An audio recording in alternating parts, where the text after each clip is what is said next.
Welcome to a Player One gameplay. We actually do gameplays now. Yeah, for now. I don't know if you're going to do it next year, Connor. Well, it's going to be a bit of a fight here because we've got the outgoing Player One EP and the incoming Player One EP. Yes, incoming challenger approaching. Well, actually, he's already won. The final boss has been dethroned, and a new one will stand. And we're playing Damsel. It's Brisbane game, and as you could probably notice, it was a bit of a long load time. Okay, anytime you see in this footage a bit of like long loading times, a bit of jittering or stuttering, it's actually not my Mac. It's not the capture card.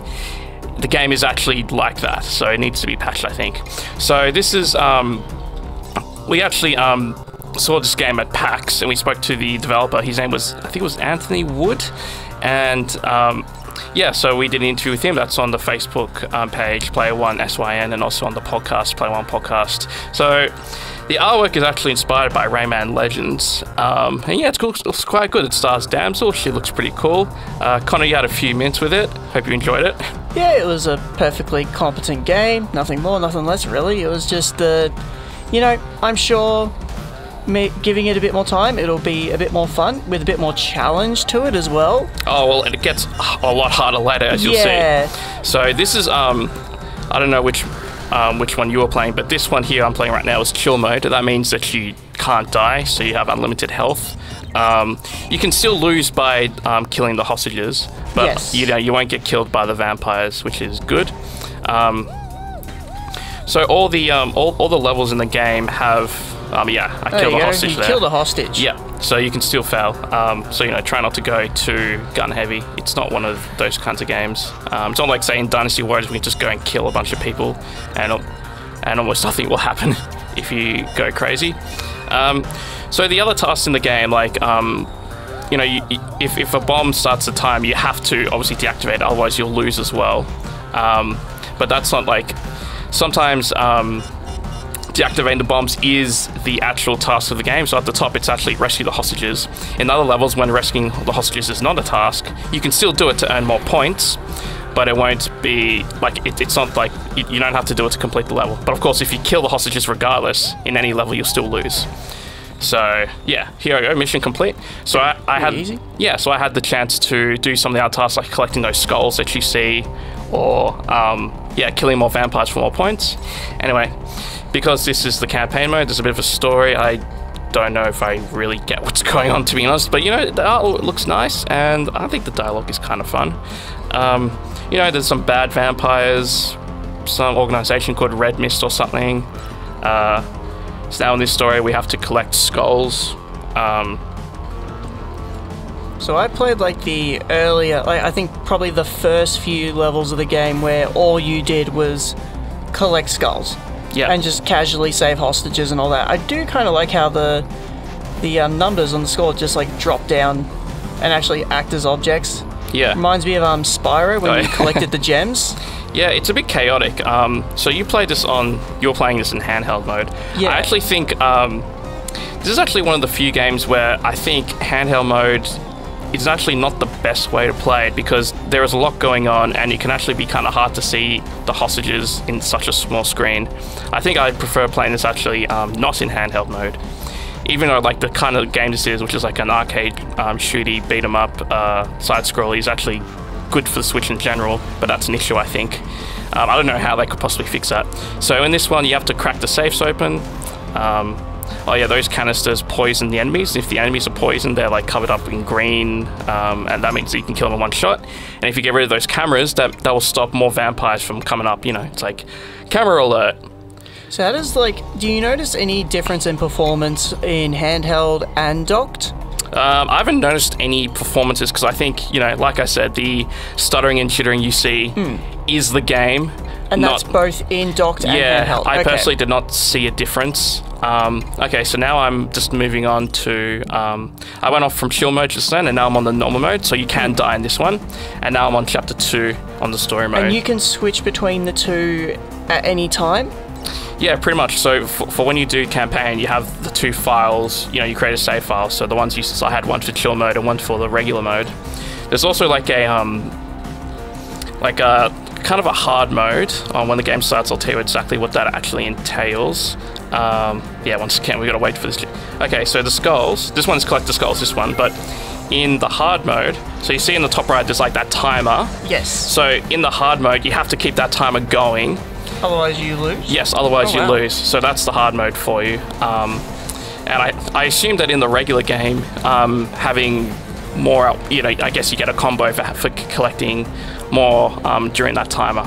And more points. I would assume that'd be the case. So that's, you know, that's if you really want a fast-paced game, you can try the hard mode. So once again, you know, this particular level is collect all the skulls. Everything else is optional, but you still have to make sure you don't kill the hostages and don't blow up the bombs. Other than that, you know, you could probably do the rest of this just collecting the skulls and not worry about the coffins. So, you know, I do like the level design. What do you think of the artwork?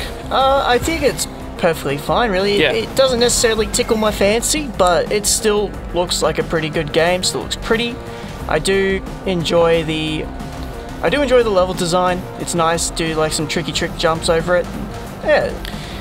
Like, granted, I only played the early parts of the game, so I didn't get to see like the full capabilities of the level design here, but judging from what I'm seeing right now, you can do quite a lot with it. Yeah, in this playthrough, I go through every mode in the game, and I also go to Chapter 3. There's going to be a chapter... We spoke to the developer, and there is going to be a Chapter 4 coming.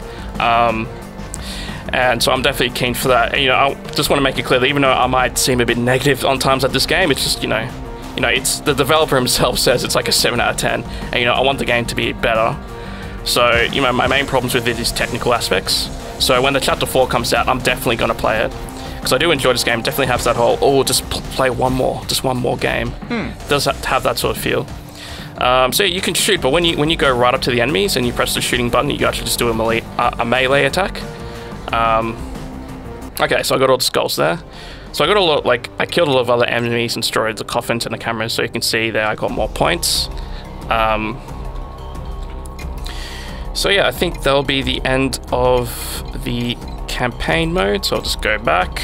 How long is the campaign mode in this game? Yeah, so we've got the so these 3 chapters you can see right here, and then there's, well, if you go back to the footage, you'll see there was that grid of all the levels, and you can kind of see how many there are. Yeah, so I think he said that when Chapter 4 is done, the final chapter, there'll be like 2 hours of gameplay, which doesn't sound like a lot, but of course you're playing it over and over and you die. But yeah, I think there's like for this kind of game, I think it's perfectly reasonable, the amount of content. Oh yeah. Okay, so in arcade mode, I picked Chapter 3, which is harder, obviously. A lot harder. You're saying the game seems easy. This is where it gets hard. Oh yeah, this one I got kind of annoyed. You can turn off the HUD if you like. I got annoyed for losing so quickly, so I tried to go back again. This is the other problem, like I said. There's a Super Meat Boy inspiration for this game. If you play arcade, just like in Freedom Planet, there is no story, but you have lives instead. But because this bit here looks like the game, or the Mac is jittering, but no, I mean, it is the game. I did notice that just then. Yeah, that's quite strong. Yeah, and then I reset and I did the exact same thing again. So I'm like, okay, no, I'm already embarrassed myself, so I'm just going to keep on going.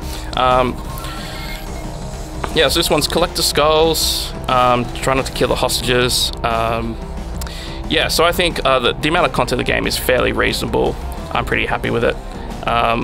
So there's these electrical points here. You can actually, you could sacrifice your health and just run straight into it to get rid of it, or you can actually destroy this like electricity box, which does that. Oh, and I killed a hostage again. There we go. So, I mean, yeah, arcade modes is basically exactly the same, except you get 3 lives and there's no story mode, just like in Freedom Planet, I guess. Yeah, well, these modes are a little bit samey, I think. I know that they want to do more modes. If you listen to the interview that Nick did at PAX, they said no new characters, because otherwise you need to get an art director back or something, design new characters, so just more new modes, and I guess improve the performance of it. I do enjoy the mechanic of shooting downwards to go up. Oh, I killed a hostage again. Trying to be all fancy, and they're gone. Yeah, and I should note that this is pre-recorded footage that we're reacting to. I'm not playing this live. Otherwise, if we were playing this live, I'd be even worse. I think there'd be a lot of swearing. Yeah, there probably would be. Yeah, but you know, you can see by the you can compare your scores online to other players, and you can see that a lot of people have been enjoying the game, which is great. Once again, you know, I got this on sale, and I was pretty happy with what I paid for it, and I would recommend if you're watching this and you think it looks like an enjoyable game, yeah, I'd say definitely pick it up. You know, it is fun on the Switch, but I personally prefer playing it in regular, in what's it called? Not table, not in handheld? No, not handheld. The other one. Docked? In docked mode. Yes, okay. Of course. This feels like it would be more of a handheld game. Yeah, it does. But like I said, it can be hard to see things. You know, it's kind of like when you play Smash Brothers. I prefer playing Smash Brothers with a big screen because it's easy to see. Because you know, Smash Bros is a game where the camera pans out. So more stuttering just then? Yeah, more stuttering. That one was really noticeable there. Yeah. So, you know, this is on Switch, it's on PC, it's on... They released it on Switch and Xbox at the same time. A PS4 port either is already out or is on its way. So, you know, I'm glad more people get to play it. I just hope that, you know, they have a chance to patch everything. So, yeah, this is another level where I mucked up as well. So this is still... Oh, you're down. Oh, that was a terrible... Oh, okay, the zombies have guns now. Yeah. So it can be difficult to be, you know, because you're trying to kill the vampires, but then you might accidentally kill the hostages. So yeah, you just go up to there and you press like X a bunch of times to let the rope go. Oh, and there's also those explosive barrels, which you can use to kill enemies or kill yourself. And how would you disable the lasers? Oh, the lasers? Yeah, I think there is something later that allows you to disable it, if I recall. Not many parts of the game has lasers. Or maybe you can't. I can't even remember if you can disable some of them. Oh, jeez. Maybe I never got that far because I bloody died. Like just getting through that bit alone, gee, that was so much. This is chapter 2. Yeah. So the game does get a lot more complex later, and this is where I just gave up. Yeah, the only thing that's sort of a downside to me definitely is the hitching. Yeah. On that. Even on the low, like even just opening up the main. Oh, there you are, the top left, Dolly Do. Hey, this is last night when I offered you to play Crash Nitro Kart. I was okay. So this is this is Damsel Dash. This is basically like arcade, except they put the levels out of order, but not like a random order. So if you play the game, if you play Damsel Dash from the beginning, you won't just go onto any random level. It always starts at level 19 for some reason. I don't know why that is, but I definitely would have preferred a randomizer. Yeah, I think that would have made it more exciting. There's no way to turn that on, I think. Add a bit of chaos to it. Yeah. So yeah, you just randomly go from 19 to like 23, then a different one. So that's a bit strange. So yeah, the levels. Yeah, that's the thing. The 3 modes are pretty samey in that regard. Would you have, say, benefited if you had like a time trial mode? I mean, like, I feel like the hard mode where you have like the timer with the skulls already kind of does that enough, and I feel like every level's a time trial anyway. It's because in a campaign you can just pick a level and just go as fast as you can. I definitely would have preferred its own like unique time trial like mode to it. Oh yeah, this was last night when I was telling you, give me 5 minutes. Yes. And while we're doing that, you can hear in the background this weird noise. Yeah, I'm hearing that and I'm very concerned. Yeah. So yeah, to the developers of this game, once again, we do like the game. I like the game. I just hope that some of these issues can be ironed out. And I hope that people listening it, if they think it looks nice, definitely buy it. All it just needs is a little bit of polish. Yes. Yeah, I mean, the core is there. It's pretty good. Can't complain. Okay, this is a red mist level. So this one is hack the laptop. So there's only one laptop in this one. So you kind of have to like just kill enemies on the way. And I think this is like a score-based one as well. So that it encourages you to get like a high score. Oh, that's what red mist levels are all about. Oh yeah. Something that also annoys me too is that when you get stuck in the spikes there that you can see, you kind of like get trapped. So it's not like an instant kill. You fall in, you get hit like a game like you see like Damsel's hurt animation, and then you just actually can't get up, and then you just die. So that is, in my opinion, not good either. Yeah, I like the bit where you can, this kind of jetpack where you're giving yourself floating up by shooting down is really fun. And I like that you can hold on to ledges and shoot. Oh, yep, killed myself there. There we go. They're gone. And it's going to get to that point where you've just said, yeah, I've had enough for today. Yeah. No, like that was... Oh, yeah, geez. Wow. This is a point where you just have to... That was brutal. Where you have to make sure you, watch yourself. And that's why chill out mode might be good for some people, because then if that happens, you can just keep playing. Alright, there we go. You do it. Oh, I was going to say you're doing alright there, but then you just got hit. Yeah. And, that's why it's also good to get rid of the cameras if you see them, so more enemies don't appear. And sometimes the obstacle is kill all the vampires. Sometimes it's get all the coffins, like these ones. Try not to kill the hostages. I try to, like, if you're really close to the hostage and there's a vampire, you can just go and melee attack, and then you won't accidentally kill the hostage. You can press the A button to do that little dash there. Doesn't do that much damage, but it's nice. And also gives you a bit of extra air. Yeah, I would have liked like more challenges focusing on, using the gun to float up, because I find that it's a really satisfying mechanic. So I would have liked to have seen more of that. I definitely think an extra bit of platforming challenge could have done this game a bit better. Yeah? In what way? More use of the dash, I reckon. Okay, yeah, I can see that. For me, like, as someone who plays a lot of Crash and a lot of platformers similar, having like that either slide jump or dash ability I love having that kind of thing, and I wish it was utilized maybe a little bit more in this game. So, I got a D. So at that point, I could have just gone straight for the laptop, but I wanted to collect the last few skulls, get a better point. Oh, now I'm up to, now they're putting me on 43. Scaffolding scuffle.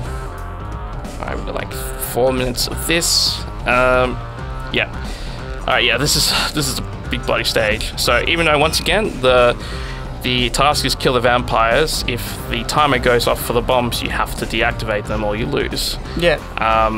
Okay, so this one, kill the vampires. So this hopefully means that they don't spawn, because the task is to kill the vampires. Okay, this one is... There's a barrier. Oh, sacrificed myself there. Those flying enemies are pain. Yeah, so those things with the red glow, there was that thing I just destroyed in the middle there, which gets rid of that glow that protects them. And then you see that electrical box there as well, which I'll shoot. And, once again, I really sacrificed myself to get some of it. Yep, there you go. This is a very hard one.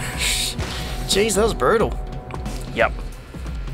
Okay, I'll give this one another go.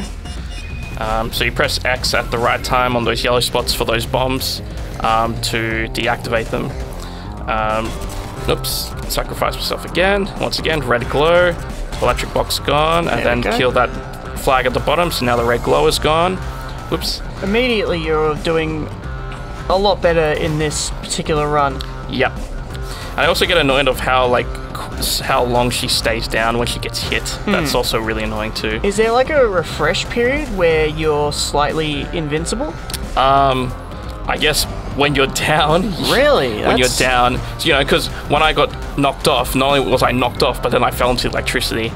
I'm not entirely sure if I took another, if it took more health off me because I hit the electricity at the same time or not. I actually don't know. Oh, yep, there you go again. Yep. So it gets quite hard. So you're thinking about how you want a more challenge, and let me tell you, this game is actually quite hard, especially later on. Got one more life to work with. Yep. So the issues I've said does make it a little bit more frustrating than it should. Okay, the electric box. So then I have to get rid of the flag thing at the bottom and more electric box to get rid of the glow, so now I can destroy them. Okay, so this one, it's survival mode now, so I just have to make sure I survive and kill them. So now I'll just kind of take my time with this and try not to die, going really slow. So I've only got like 1 heart left. Yeah, you're really struggling on this part. Yep. Because your health you can collect hearts, I think, and it does regenerate. But how often do they come around? Usually when you kill the vampires. I don't know, it's not entirely clear to me or how you get health sometimes. Whoops. Oh, there we go. Oh, still going. I'd rather yeah, like the refresher time you said, I'd rather if like Damsel fell down for like maybe 1 second and then you had like that invincibility refresher time. I think that would make it a bit more fun and a bit faster. But that's what they decided to go with. So shoot. Okay, got seven more enemies left. I mean 8. Oh, we're getting there. You just can't get over that. There you go, jump on that. There we go. Try not to kill the hostage. Oh, there we go. Yeah, there's a lot happening there. There's the bomb. Oh, there me number 12. Go me. Oh, there you go. Or is that another Stefan? I don't know. The 12th somewhere in the world. Yeah. Okay. Well, yeah, that's Damsel. It's it's a pretty good game. 7 out of 10, like the developers say. Here's Anthony Wood. That's our interview. So go to Player One, facebook.com/Player1Sin. That's SYN, or on the Player One podcast, and you can listen to that interview or watch that interview and see what they had to say. Cool. All right. Thanks, guys. This is Player One on Sin. Thanks, Connor.